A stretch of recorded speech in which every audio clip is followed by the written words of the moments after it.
नमस्कार दोस्तों, UP triple SC मुख्य सेविका भर्ती में जैसा कि कल की डेट में सुनवाई की जानकारी आप सभी को दी गई थी। 126 सीट का जो मामला था उस पर कल की डेट में सुनवाई होने वाली थी। आप सभी बहनें इंतजार कर रही थी कि क्या कुछ हुआ उस मैटर में। तो आप सभी को बता दें कि कोई भी डिसीजन नहीं आ पाया, क्योंकि कोई भी भर्ती हो या फिर कोई भी कोर्ट मैटर हो, यह तो आप सभी को पता है कि 1-2 बार 3 बार गैस लगने से डेट लगनी जरूरी नहीं होता है कि सुनवाई हो पाए।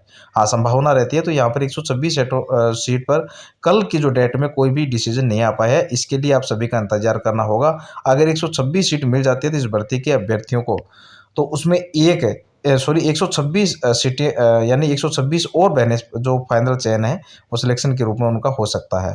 और इस सीट पर वेटिंग लिस्ट भी जारी होने की पूरी संभावना, अगर यह सीट आपको मिलती है तो कल की डेट में जो जानकारी निकल कर सामने आई है, इस पर जो है सुना ही नहीं है गया कि जो मामला वो सुना ही नहीं गया। ठीक है, मामला टेकअप नहीं हुआ और इसी वजह से यहाँ पर निराशा हाथ लगी। जब मामला सुना जाता है तो कुछ ना कुछ ऐसा डिसीजन या फिर कहें कि सुनवाई के दौरान कुछ ना कुछ चीज़ें पॉजिटिव होती है। हाँ, मैटर आगे बढ़ेगा, फिर अगली सुनवाई में हो सकता है कि मामला फाइनल हो जाए, लेकिन जब टेक अप नहीं हुआ तो मैटर फिर इसमें कोई बात का क्या कहें। ठीक है, यहाँ पर प्रयास कर सकते हैं आप सभी बहनें जो भी चाहती है कि 126 सीटें आपकी भर्ती में जुड़े। वैसे तो सभी बहनें चाहेगी भी इस भर्ती में जिनका चयन हुआ है, चाहे वह चयनित हो या डीवी के लिए और फिर डीवी के लिए चयनित ना हो। सभी लोग चाहेंगे कि यह सीट जो है इस भर्ती में मिल जाए, क्योंकि सीट मिलने से क्या है, वेटिंग लिस्ट की संभावना जो है हो जाएगी कि आपकी वेटिंग लिस्ट यानी कि सेकंड लिस्ट जारी हो तो वह तो अलग बात है कि जितनी सीटें अब 8000 प्लस अभ्यर्थियों को डीवी पहले से ही करवाया जा चुका है। तो हो सकता है यहाँ पर कुछ बहनें यह कहे कि जब पहले से ही 8000 प्लस अभ्यर्थी यहाँ पर है तो फिर कैसे वेटिंग लिस्ट है। देखिए, पहले जो आपका रिजल्ट जारी हुआ था तब 12 सीट पर होल्ड 126 सीटों पर होल्ड नहीं लगी हुई थी। उस टाइम जो 400 से 500 और भी बहनें तो डीवी के लिए चयनित, लेकिन 126 सीटों को होल्ड किया गया। तो फिर कट ऑफ में नीचे आने वाले 400 से 500 अभ्यर्थियों का जो नाम है वह लिस्ट में नहीं आया, यानी कि रिजल्ट में उनका नाम डीवी के लिए नहीं आया। तो उन बहनों के लिए यहाँ पर हो सकता है। बाकी फाइनल तो आप सभी को पता है कि 126 जितनी रहेगी सीटें जुड़ने के बाद उनका ही चयन हो पाएगा। तो कल की डेट में कुछ पॉजिटिव नहीं हुआ। बाकी आगे की सुनवाई की जो भी सूचना होगी, नॉर्मलाइजेशन वाला मैटर है जिस पर सुनवाई होने वाली है। आंसर की वाला जो 1 नंबर का मैटर है, आंसर की में 1% वाला और उसको लेकर जो मैटर है वह सभी चल रहे हैं और उस पर भी अभी तक कोई फाइनल डिसीजन नहीं आ पाया है। तो देखिए, भर्ती जो है कोर्ट जिनको खेलना है वह खेलते ही रह जाएंगे। अगर सरकार शासन आयोग विभाग की मंशा होगी भर्ती को पूरा करने की, तो वह लोग कोई ना कोई रास्ता निकाल के भर्ती को पूरा करा देंगे। ऐसा बिल्कुल नहीं है कि आपकी भर्ती में किसी भी तरीके से स्टे लगा हुआ है, लेकिन 1 नंबर वाला जो मामला है उसी का प्रभाव आपकी भर्ती पर पड़ेगा और उसका प्रभाव यह पड़ सकता है कि जब अब वह उस पर क्या डिसीजन आएगा, उसमें रिजल्ट में थोड़ा बहुत आपको जो है परिवर्तन 1 नंबर का या 1% की वजह से देखने को मिल सकता है।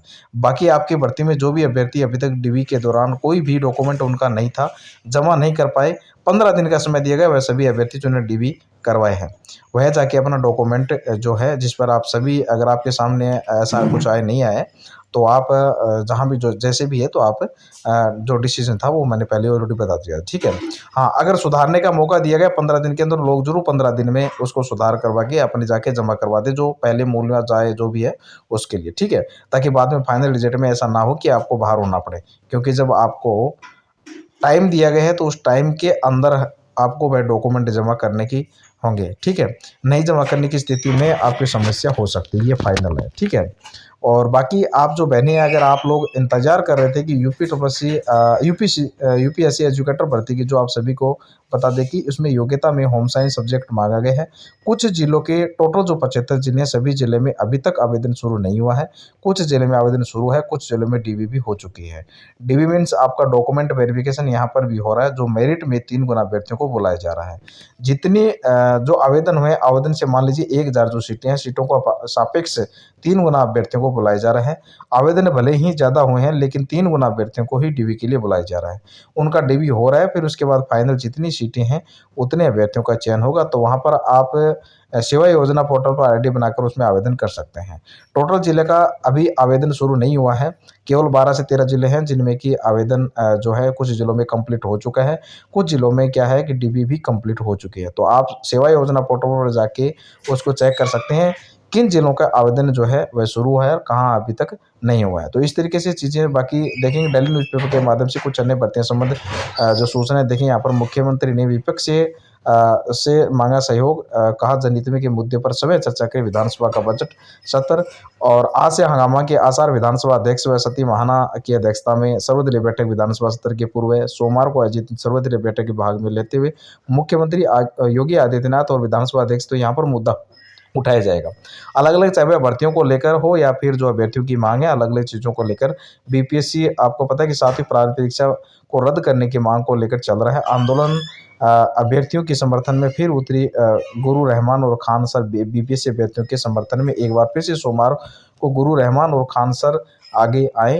दोनों शिक्षक जो हैं यहाँ पर देखेंगे जो गर्दनी बाग धरना स्थल पहुंचे और यहाँ पर अभ्यर्थियों के समर्थन में अपनी बात रखी। बीपीएससी 17वीं प्रारंभिक परीक्षा को रद्द करने की मांग को लेकर गर्दनी बाग में धरना देते हुए अभ्यर्थियों को खान सर का दावा, कोर्ट में छात्रों को न्याय मिलेगा। सैकड़ों की संख्या में छात्र धरना स्थल पर पहुंचे। तो यहाँ 7वीं जो परीक्षा जो आपकी बीपीएससी हुई प्रारंभिक परीक्षा, उसको रद्द करने की मांग को लेकर ऐसा अभ्यर्थियों का आरोप है। या फिर अभ्यर्थियों का कहना है कि इस पेपर में एक बड़े स्तर पर धांधली हुई है, पेपर लीक के मैटर सामने आए और आयोग और शासन के द्वारा जो चीज़ को मान्य नहीं किया गया। हाँ, ऐसा हो सकता है कि ऐसी चीज़ें देखने को या सुनने को मिली है, इसकी वजह से यहाँ पर जो पेपर जो है वह कैंसिल नहीं किया गया है, यानी रद्द नहीं किया गया है। लेकिन आप देखेंगे इसमें पर इस तरीके से धरने हो रहे हैं कि परीक्षा को रद्द करके पुनः से प्री परीक्षा कराई जाए। बाकी यूपी आयोग हो या फिर यूपीपीएससी आयोग हो या फिर कोई भी भर्ती हो, उससे संबंधित सूचनाएं यूपी प्रीलिम्स का रिजल्ट का इंतजार सभी अभ्यर्थी कर रहे हैं। जैसा कि यूपीपीएससी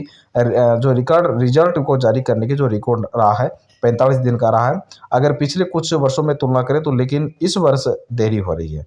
और इसे सबसे बड़ी वजह जो है वह महाकुंभ है। महाकुंभ की वजह से जो है पठन पाठन है, और यहाँ फिर कहे कि कोई भी चीज़ पढ़ाई संबंधित हर चीज़ों प्रभावित हुई है। कहीं ना कहीं ये वजह है कि जिससे कि रिजल्ट में देरी हो रही है। जानकारी के मुताबिक लगभग हो सकता है कि 25 तारीख के आसपास आपको रिजल्ट देखने को मिले। बाकी आगे की भी जो सूचना होगी आप सभी को उसकी जानकारी चैनल के माध्यम से समय पर दे दी जाएगी। वीडियो को लास्ट तक बने रहने के लिए आप सभी का बहुत बहुत धन्यवाद।